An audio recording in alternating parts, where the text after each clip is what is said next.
पन्हाळा येथील शिवस्मारकासाठी 10 कोटी रुपयांचा निधी मंजूर केल्याची घोषणा राज्याचे उपमुख्यमंत्री एकनाथ शिंदे यांनी केली आहे। आमदार चंद्रदीप नरके यांनी अर्थसंकल्पीय अधिवेशनामध्ये पन्हाळा येथील शिवस्मारकाचे अपूर्ण काम पूर्ण करण्यासाठी आणि त्या ठिकाणी छत्रपती शिवाजी महाराजांचा भव्य अश्वारूढ पुतळा उभारण्यासाठी निधी द्यावा अशी मागणी केली होती।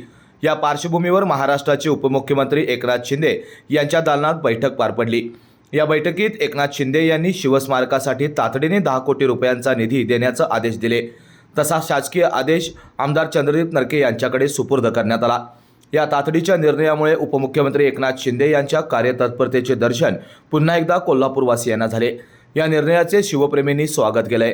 आमदार चंद्रदीप नरके यांनी छत्रपती शिवरायांच्या पदस्पर्शाने पावन झालेल्या पन्हाळगडावर सुंदर असं शिवस्मारक उभारण्याच्या कामाला या निधीमुळे गती मिळेल अशी भावना व्यक्त करत संपूर्ण करवीर मतदारसंघातील आणि कोल्हापूर जिल्ह्यातील नागरिकांच्या वतीने उपमुख्यमंत्री एकनाथ शिंदे यांचे आभार मानले।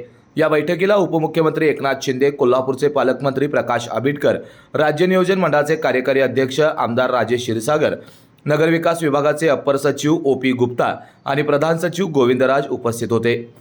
आई येस ब ब बदक क क कणीदार ख ख खमंग ग ग गोकुळ तू हा अगदी घरच्यासारखं कणीदार खमंग म्हणजेच गोकुळ तूप। अशाच नवनवीन अपडेट पाहण्यासाठी आमच्या KK न्यूज चॅनेलला सबस्क्राईब करा।